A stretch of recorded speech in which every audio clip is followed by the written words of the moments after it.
கர்த்தருடைய பரிசுத்த நாமத்திற்கு மகிமை உண்டாவதாக. இந்த 30வது நாள் அதிகாலை ஜெபத்திற்காக நான் கர்த்தருக்கு மகிமை செலுத்துகிறேன். இந்த 31 நாட்களும் அதிகாலமே தேவ சன்னிதானத்தில் வந்து நிற்கக்கூடிய கிருபைகளை கொடுத்தார். அதற்காக என் தேவாதி தேவனுக்கு நான் நன்றி செலுத்துகிறேன். இன்னைக்கு நாம தியானிக்க வேண்டிய வேத பகுதி எபிரேயருக்கு எழுதின நிருபம் 8வது அதிகாரம், புதிய ஏற்பாட்டில் 304வது பக்கம். நாம் வாசிக்கலாம். மேற் சொல்லியவைகளின் முக்கியமான பொருள் என்னவெனில், பரலோகத்தில் உள்ள மகத்துவ ஆசனத்தின் வலது பாரிசத்துல உட்கார்ந்திருக்கிறவருமாய், பரிசுத்த ஸ்தலத்திலும் மனுஷரால் அல்ல கர்த்தரால் ஸ்தாபிக்கப்பட்ட மெய்யான கூடாரத்திலும் ஆசாரிய ஊழியம் செய்கிறவருமாய் இருக்கிற பிரதான ஆசாரியர் நமக்குண்டு. ஒவ்வொரு பிரதான ஆசாரியனும் காணிக்கைகளையும் பலிகளையும் செலுத்தும்படி நியமிக்கப்படுகிறான். ஆதலால் செலுத்தும்படிக்கு ஏதோ ஒன்று இவருக்கும் அவசியம் வேண்டியதாய் இருக்கிறது. பூமியிலே இவர் இருப்பாரானால் ஆசாரியராய் இருக்க மாட்டார். ஏனெனில் நியாயப்பிரமாணத்தின்படி காணிக்கைகளை செலுத்துகிற ஆசாரியர்கள் இருக்கிறார்களே. இவர்கள் செய்யும் ஆராதனை பரலோகத்தில் உள்ளவைகளின் சாயலுக்கும் நிழலுக்கும் ஒத்திருக்கிறது. அப்படியே மோசே கூடாரத்தை உண்டு பண்ண போகையில் மலையிலே உனக்கு காண்பிக்கப்பட்ட மாதிரியின்படியே நீ எல்லாவற்றையும் செய்ய எச்சரிக்கையாயிரு என்று தேவன் அவனுக்கு கட்டளையிட்டார். இவரோ விசேஷித்த வாக்குத்தத்தங்களின் பேரில் ஸ்தாபிக்கப்பட்ட விசேஷித்த உடன்படிக்கைக்கு எப்படி மத்தியஸ்தராய் இருக்கிறாரோ அப்படியே முக்கியமான ஆசாரிய ஊழியத்தையும் பெற்றிருக்கிறார். அந்த முதலாம் உடன்படிக்கை பிழை இல்லாதிருந்ததானால் இரண்டாம் உடன்படிக்கைக்கு இடம் தேட வேண்டுவதில்லையே. அவர்களை குற்றப்படுத்தி அவர்களை நோக்கி, இதோ கர்த்தர் சொல்லுகிறது என்னவெனில், இஸ்ரவேல் குடும்பத்தோடும் யூதா குடும்பத்தோடும் நான் புது உடன்படிக்கையை ஏற்படுத்தும் காலம் வருகிறது. அவர்களுடைய பிதாக்களை எகிப்து தேசத்திலிருந்து கொண்டு வரும்படிக்கு நான் அவருடைய கையை பிடித்த நாளிலே அவர்களோடு பண்ணின உடன்படிக்கையை போல இது இருப்பதில்லை. அந்த உடன்படிக்கையிலே அவர்கள் நிலை நிற்கவில்லையே, நானும் அவர்களை புறக்கணித்தேன் என்று கர்த்தர் சொல்லுகிறார். அந்த நாட்களுக்கு பின்பு நான் இஸ்ரவேல் குடும்பத்தோரோடு பண்ணும் உடன்படிக்கையாவது, என்னுடைய பிரமாணங்களை அவர்களுடைய மனதிலே வைத்து அவர்களுடைய இருதயங்களில் அவைகளை எழுதுவேன். நான் அவர்கள் தேவனாய் இருப்பேன், அவர்கள் என் ஜனமாய் இருப்பார்கள். அப்பொழுது சிறியவன் முதற்கொண்டு பெரியவன் வரைக்கும் எல்லாரும் என்னை அறிவார்கள். ஆகையால் கர்த்தரை அறிந்துகொள் என்று ஒருவனும் தன் அயலானுக்கும் ஒருவன் தன் சகோதரனுக்கும் போதிக்க வேண்டுவதில்லை. ஏனெனில் நான் அவர்கள் அநியாயங்களை கிருபையாய் மன்னித்து அவர்கள் பாவங்களையும் அக்கிரமங்களையும் இனி நினையாமல் இருப்பேன் என்று கர்த்தர் சொல்லுகிறார். புது உடன்படிக்கை என்று அவர் சொல்லுகிறதுனாலே முந்தினதை பழமையாக்கினார். பழமையானதும் நாள்பட்டதுமாய் இருக்கிறது, உருவழிந்து போக காலம் சமீபித்திருக்கிறது. அல்லேலூயா. இந்த அதிகாரத்தில் உள்ள காரியங்களை பரிசுத்த ஆவியானவர் நமக்கு விளங்க பண்ணுவாராக. அல்லேலூயா, ஸ்தோத்திரம். இந்த அதிகாரத்துல 10வது வசனத்தை மையமாக வைத்து ஒரு மாதம் முழுவதும் நம்ம ஏற்கனவே தியானிச்சிருக்கிறோம் இல்லையா? அல்லேலூயா. அவர் எழுதுகிற காரியத்தை குறித்து நாம நல்ல ஆழமாக தியானிக்க ஆண்டவர் உதவி செய்தார். இன்னும் ஒரு சில வசனங்களை நாம் இதுல பார்க்கலாம். 5வது வசனத்தை பாருங்க. மலையிலே உனக்கு காண்பிக்கப்பட்ட மாதிரியின்படியே நீ எல்லாவற்றையும் செய்ய எச்சரிக்கையாயிரு.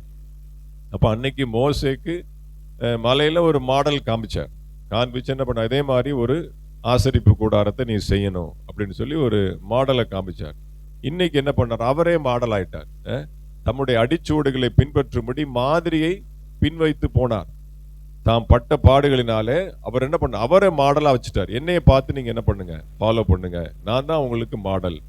அப்ப மோசேக்கு அந்த ஆசரிப்பு கூடாரத்தினுடைய மாடலை மலையில காமிச்சது மாதிரி இன்னைக்கு கண்மலையாம் கிறிஸ்துவே என்ன பண்ணார்?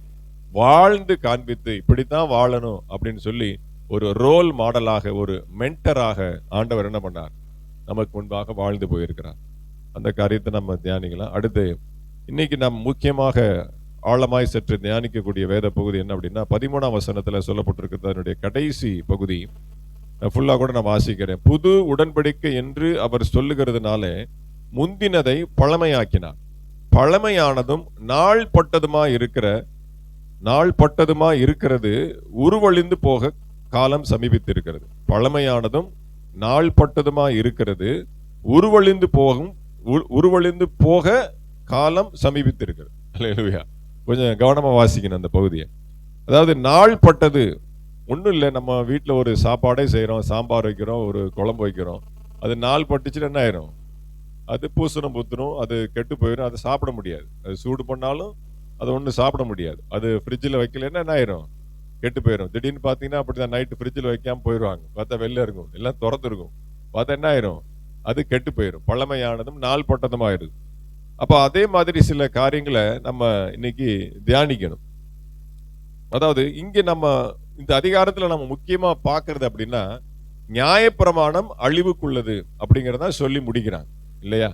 அது ஆனா இயேசு கிறிஸ்துனுடைய காரியத்தில் அவர் என்ன சொல்றாரு அப்படின்னா, நியாயப்பிரமாணத்தை அழிக்க அல்ல, நான் நிறைவேற்றவே வந்தேன் அப்படிங்கிறார். அப்ப என்ன அர்த்தம் அப்படின்னா, அதுல சொல்லப்பட்ட எல்லா காரியங்களையும் முற்றுப்புள்ளி வைக்கிறார். அதை தன்னுடைய வாழ்க்கையின் மூலமாக தன்னையே பலியாக ஒப்பு கொடுத்து, நியாயப்பிரமாணம் முழுவதும் பலிதான், பலி பலி பலி பலி செலுத்தணும். அப்ப தன்னையே அவர் பலியாக ஒப்பு கொடுத்து, இதற்கு மேல் பலி இல்லை, இதற்கு மேல் ரத்தம் சிந்த வேண்டிய அவசியம் இல்லை, நானே பலியாக என்னை ஒப்பு கொடுக்கிறதுனால அப்படின்னா நியாயப்பிரமாணத்தை அவர் நிறைவேற்றவே வந்தார். அப்ப அந்த பழைய நியாயப்பிரமாணத்திற்கு ஒரு புதிய பரிணாமமாக தன்னுடைய ஜீவனை கொடுத்து புதிய உடன்படிக்கையின் சபையை கொடுக்கிறார்.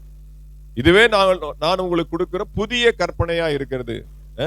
என்னில் அன்பு கூறுவது போல நீங்கள் பிறனிலும் அன்பு கூறுவது, ஒருவன் தன்னில் தான் அன்பு கூறுகிறது போல பிறனிலும் அன்பு கூற வேண்டும். அன்பு என்கிற ஒரு புதிய கற்பனை, ஒரு புதிய உடன்படிக்கையை ஆண்டவர் என்ன பண்றார்? தன்னுடைய ஜீவனை கொடுத்து அன்பை வெளிப்படுத்தி அந்த பழைய நியாயப்பிரமாணத்தை நிறைவேற்றி ஒரு புதிய ஒரு வடிவம், அதற்குன்னு ஒரு புதிய அப்ரோச், ஒரு புதிய ஷேப், அதுதான் என்ன பண்றாரு? புது உடன்படிக்கையில கொடுக்கிறார்.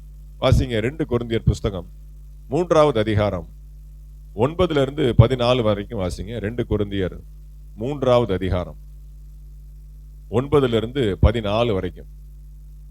ஆக்கினை தீர்ப்பு கொடுக்கும் ஊழியம் மகிமையுள்ளதா இருந்தால் நீதியை கொடுக்கும் ஊழியம் அது அதிக மகிமையுள்ளதா இருக்குமே. இப்படியாக மகிமைப்பட்டிருந்த அந்த ஊழியம் இந்த ஊழியத்திற்கு உண்டாயிருக்கிற சிறந்த மகிமைக்கு முன்பாக மகிமைப்பட்டதல்ல.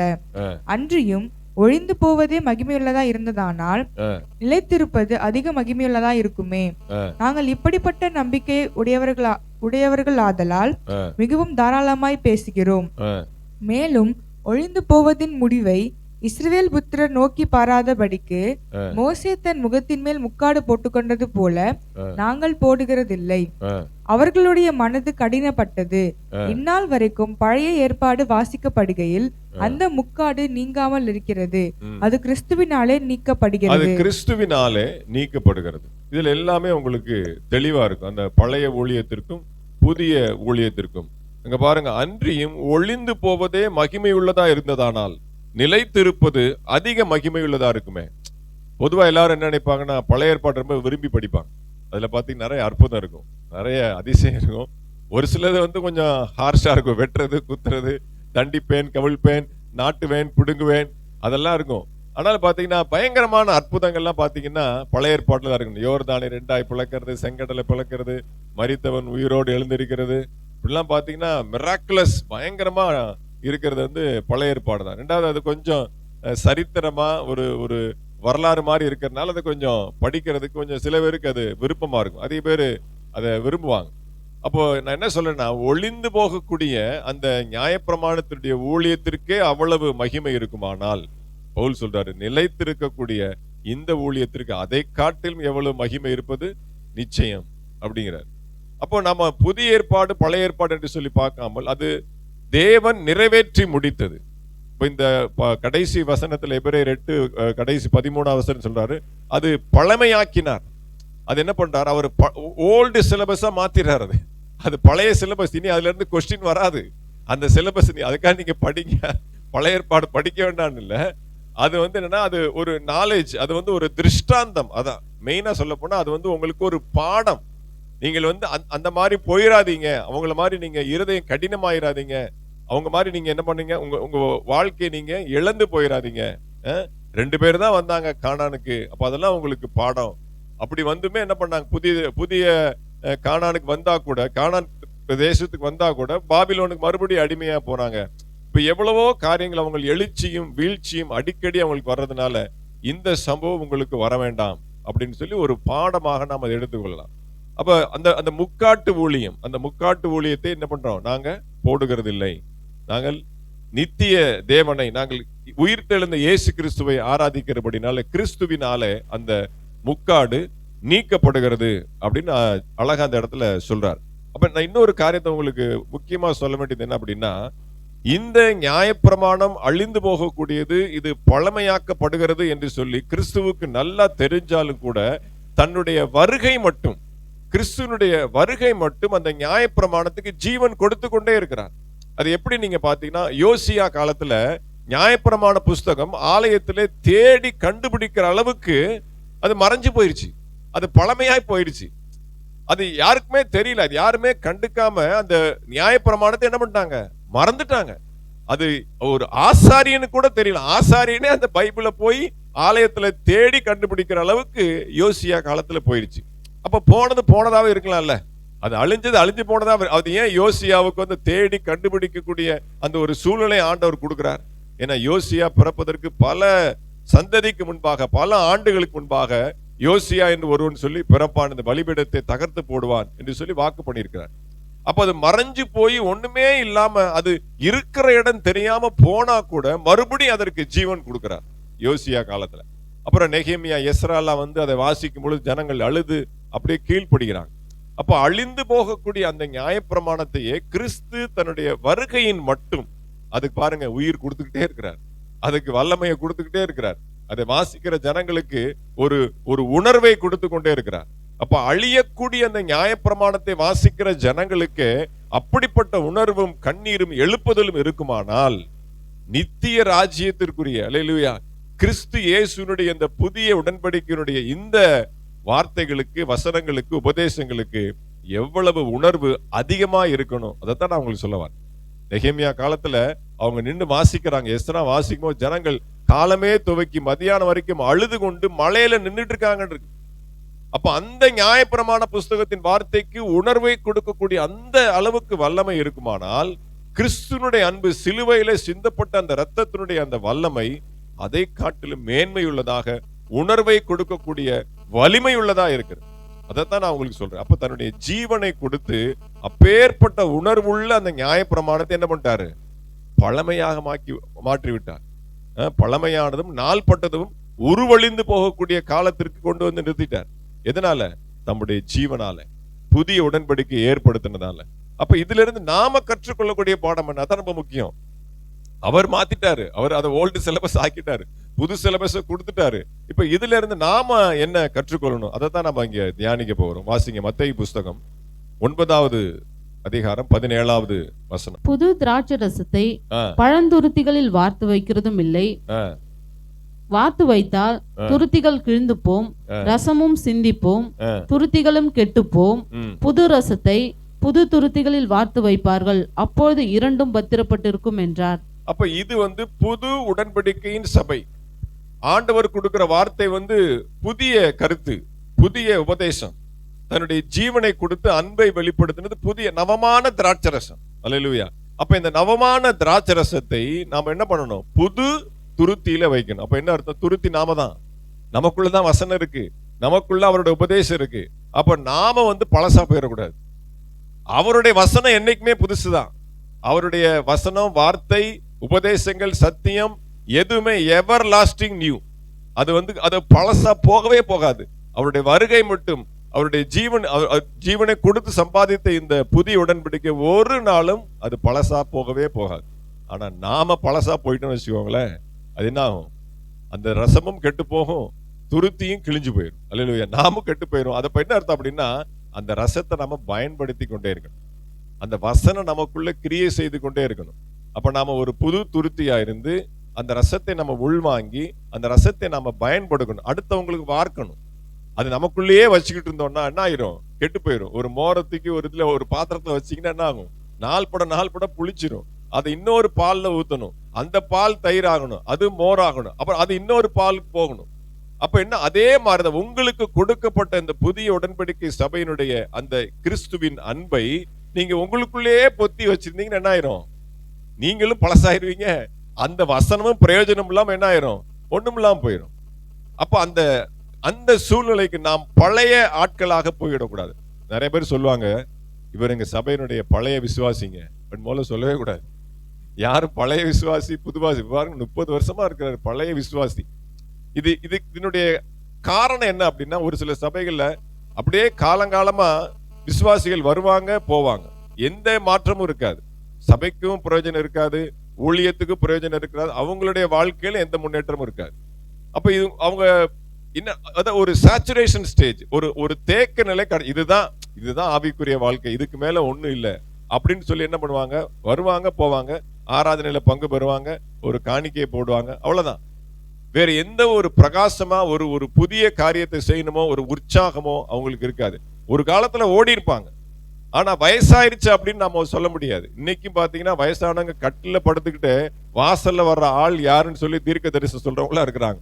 அந்த ரூமுக்குள்ள வர்றதுக்கே பயப்படுவாங்க, வாலிபர்களும் மற்ற பாஸ்டர்ஸும். அப்படிப்பட்ட சாட்சியெல்லாம் நான் கேட்டிருக்கேன். அப்போ மிக தள்ளாடின வயசுல கூட தன்னுடைய ஜீவன் போகும் வரைக்கும் கூட கர்த்தருக்காக படுத்த படுக்கையில கூட உற்சாகமாய் ஊழியம் செய்த தேவ மனிதர்களா இருக்கிறாங்க. புரியுதா? அப்ப நான் என்ன சொல்ல வரேன் அப்படின்னா, ஊழியம் செய்யறதற்கோ அல்லது நாம் பெற்றுக்கொண்ட அந்த சத்தியத்தை ஒரு நாளும் நாம பழசாக்கவே முடியாது. அது எப்படினாலும் எந்த விதத்தினாலும் எந்த இயலாத சூழ்நிலை கூட நாம் அதை பயன்படுத்தி கொண்டே இருக்கலாம். என்ன சொல்ல வர அப்படின்னா, நம்ம ஆக்டிவா இருக்கணும், நம்ம சுறுசுறுப்பா இருக்கணும். அதான் நான் உங்களுக்கு ஷார்ட்டா சொல்ல வரேன். ஆக்டிவா இருக்கணும். என்னைக்குமே நம்ம ஓய்ந்து போய் அப்படியே ஒரு ஓரத்துல உட்கார்ந்துடக்கூடாது. அவ்வளவுதான், இதுதான் என்னால முடியும், இதுக்கு மேல என்னால முடியாது அப்படின்னு ஒரு எல்லையை வரையறுக்க நமக்கு என்ன இல்ல, உரிமை கிடையாது. ஏன்னா நமக்குள்ளே கொடுக்கப்பட்டு இருக்கிற அந்த சத்துவம், அந்த வார்த்தை புதுசு. அது என்னைக்குமே பாருங்க நம்மள அப்படியே திருகிக்கிட்டே இருக்கும். நம்ம அதை தண்ணியை ஊத்தி அணைச்சு அதை பழசாக்கிட்டோம் அப்படின்னா அதுவும் பயன்படாம போயிடும், நாமளும் பயன்படாம அப்படியே என்ன பண்ணுவாங்க, மியூசியத்துல வைக்கிற மாதிரி அப்படியே ஓரத்தை வச்சு. மியூசியத்துல என்ன வைப்பாங்க, அதுல ஒண்ணுமே பிரயோஜனம் இல்லாததான் என்ன பண்ணுவாங்க, மியூசியத்துல ஒரு பார்வைக்கு தான் வைப்பாங்க, செயல்பாட்டுக்கு கிடையாது, அது பயன்பாட்டு கிடையாது, அது பார்வைக்கு தான். அந்த மாதிரி நம்ம பார்வைக்கு இருக்கக்கூடிய விசுவாசிகளாக அல்ல, செயல்படக்கூடிய கிரியை செய்யக்கூடிய தேவனுடைய பிள்ளைகளாக நாம் மாறணும். ஆக்டிவா இருக்கணும்.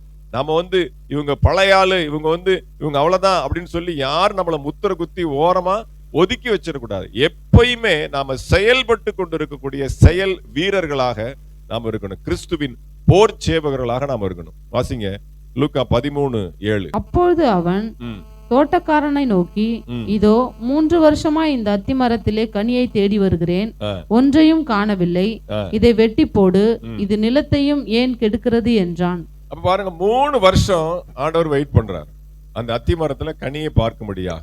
இப்போ ஒரு விசுவாசி ஒரு சபையில ரட்சிக்கப்பட்டு ஞானஸ்தானம் எடுத்த ஒரு விசுவாசி 3 வருஷமாக சபைக்கு வராங்க, ஆனா அவங்களால சபைக்கு எந்த பிரயோஜனம் இல்லைன்னா எப்படி இருக்கு யோசித்து பாருங்க.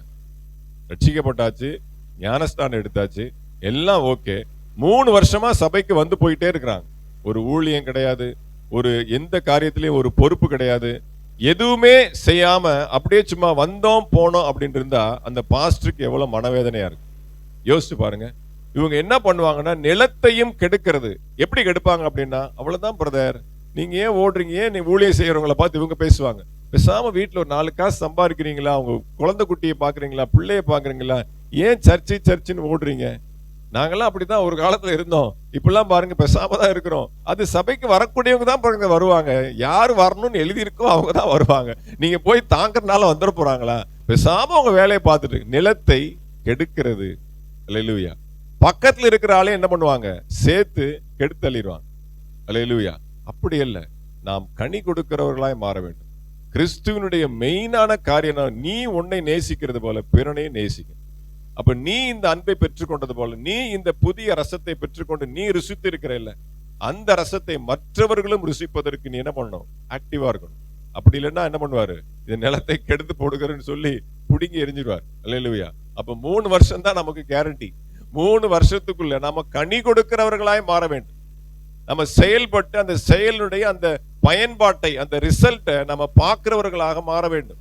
அதுக்காக 3 வருஷம் டார்கெட் எடுத்துக்காதீங்க. 3 வருஷம் என்ன கேட்டா ஜாஸ்தி நான் சொல்ல போனா. அல்லேலூயா. நல்ல கர்த்தருக்குள்ளே அனலா இருக்கக்கூடிய தேவ பிள்ளைகள் நிச்சயமாக கர்த்தருக்குள்ளே பயன்பட்டு ஆத்தும ஆதாய பணியில சிறப்பாக அவங்களால இருக்க முடியும். கர்த்தர் நிச்சயமா அவங்களுக்கு உதவி செய்வார். வாசிங்க 2 கொரிந்தியர் 5:17 வாசிங்க. 2 கொரிந்தியர் 5:17 எல்லாருக்கும் தெரிஞ்ச வேத வசனம். இப்படி இருக்க ஒருவன் கிறிஸ்துவுக்குள் இருந்தால் புது சிருஷ்டியா இருக்கிறான், பழையவைகள் ஒழிந்து போயின, எல்லாம் புதிதாயின. இப்ப இது வந்து பாருங்க, ஞான ஸ்நானத்துக்கு மட்டும்தான் அந்த வசனத்தை சொல்லுவாங்க. ஒருவன் கிறிஸ்துக்குள்ள வந்துட்டான்னா பழசெல்லாம் ஒளிஞ்சிருச்சு, பழைய காரியம், பழைய ஆராதனை, பழைய வழிபாடு, பழைய நம்பிக்கை எல்லாம் ஒளிஞ்சிருச்சு. கிறிஸ்துவுக்குள் இருந்தார் ஒருவன் புதுசா இருக்கிறான், எல்லாம் புதிதாயின. அப்ப என்ன அர்த்தம்னா, இது எவ்ரிடே, ஞான ஸ்நானத்துக்கு மட்டுமல்ல, ஒருவன் கிறிஸ்துவுக்குள் இருக்கிறேன் என்று சொல்வானானால் அவன் எப்படி இருக்கணும்? எப்பயுமே ஒரு புதிய மனுஷனாக, எப்பயுமே ஆக்டிவா இருக்கிறவன. கிறிஸ்து ஒரு மனுஷனுக்குள்ள இருந்தா தூங்கிட்டு இருக்க மாட்டான். அவன் செயல்பாடற்று அவன் வந்து ஒரு சோம்பேறியா இருக்க மாட்டான். அவன் எப்பயும் பாருங்க ஃப்ரெஷ்ஷா ஒரு புதிய மனுஷனாக ஆக்டிவாக செயல்பட்டு கொண்டே இருக்கும். அதான் பழையவனை எல்லாம் ஒளிந்து பண்ண, கிறிஸ்துவுக்குள் ஒருவன் இருப்பானானால் எல்லாம் புதிதாயும். அப்ப நாம ஆண்டவர் ஒரு பழைய மனுஷியாக, ஒரு பழைய மனுஷனாக, ஒரு செயல்பாடு இல்லாத ஒரு தேவனுடைய பிள்ளையாக ஒரு நாளும் அவர் வைப்பதற்கு சித்தம் உள்ளவராயில்லை. நாம ஒருவேளை அவரை ஒதுக்கி வச்சாலும் வைக்கலாம ஒழிய, அவர் நம்மள என்ன பண்ண மாட்டாரு, விடவே மாட்டார். எப்படியாவது நம்மளை பயன்படுத்த அவர் நீங்க வேண்டவே வேண்டாம் வைராக்கியம், நீங்க அவருடைய வைராக்கியத்தை காட்டில் நீங்க வைராக்கியம் பாராட்டினாதான் சரிப்பா நான் அவனை விட்டுறேன், நீ அப்படி ஒண்ணும் கஷ்டப்பட்டு என்னுடைய அன்பை சொல்ல வேண்டாம், நான் வேற ஆளை பார்த்துட்டு போயிடுறேன், வேற ஆளா பார்த்துட்டு போயிடுவார். அவருடைய வேலையை எப்படியாவது செஞ்சு முடிச்சிருவார். அப்ப அந்த நிலைமைக்கு நம்ம போகக்கூடாது. அப்ப எபிரேயர் நம்ம 6ல வாசிச்சோம். அப்ப நம்ம பழைய சிலபஸ்க்குள்ள பாருங்க, ரட்சிப்பு, ஞானஸ்நானம், கை வைக்குதல், நியாய தீர்ப்பு, விசுவாசம், இதெல்லாம் பாருங்க செத்த கிரியை அப்படிங்கிறார். அப்ப நாம எந்த லெவல்ல இருக்கிறோம் பாருங்க. இன்னும் நல்லா நீங்க அந்த சத்தியத்தை ஆழமா கவனிக்கணும். அதாவது இன்னும் மேலான காரியம் இருக்கின்றாரு. இன்னும் ரட்சிப்பை குறித்து, ஞானஸ்நானத்தை குறித்தே பேசிட்டு இருந்தீங்கன்னா இன்னும் எவ்வளவு உன்னதமான வாக்கியங்கள் இருக்கு, இன்னும் எவ்வளவு உன்னதமான சத்தியங்கள் இருக்கு, வெளிப்பாடுகள் இருக்கு. அப்ப சொன்னதையே நீங்க திருப்பி திருப்பி சொல்லிட்டு இருந்தீங்க அப்படின்னா, அப்போ நீங்க என்ன பண்றீங்க? இன்னும் அந்த ஓல்டு சிலபஸ்ல தான் இருக்கிறீங்க. அப்ப நாம என்ன பண்ணணும்? இது வந்து மற்றவர்களுக்கு நாம சொல்லி நாம் பயன்படுகிற ஒரு பாத்திரங்களாக மாறணும். நம்மையே நாம பரிசுத்தப்பட்டு, நம்மளே நாம வந்து சுத்திகரித்து கொண்டு மனம் திரும்பணும் அப்படின்னே உட்கார்ந்துகிட்டே இருந்தா அப்புறம் மற்றவங்களை நீங்க என்னைக்கு ஆயத்தப்படுத்துறது? அதான் ஆண்டவர் சொல்றாரு, நீங்க என்ன கிறிஸ்துவுக்குள் இருந்தால் எல்லாம் புதிதாயின. அப்ப பழமையானது ஒளிந்து போகக்கூடிய காலம் சமீபித்து வருகிறது. நாம் பழமையாய் போயிடக்கூடாது. அதுதான் நெக்ஸ்ட் சப்ஜெக்ட். நாம என்னைக்கும் என்னது? புதுசா இருக்கணும். ஏன்னா நம்மகிட்ட இருக்கிறது புது திராட்சரசம். அந்த புது திராட்சரசம் என்னைக்குமே புது திராட்சரசம் தான். அது நவமான திராட்சரசம். அது ஒரு நாளும் பழமையாய் போகாது. நாம பழசாயிட்டோம் அப்படின்னா அதுவும் கெட்டு போயிரும், நாமளும் கெட்டு போயிரும். அதனால நாம் என்னைக்கும் ஆக்டிவாக சுறுசுறுப்பாய் செயல்படக்கூடிய தேவ பிள்ளைகளாய் இருப்போம். எல்லா கண்களை மூடி நாம் ஜெபிக்கலாம்.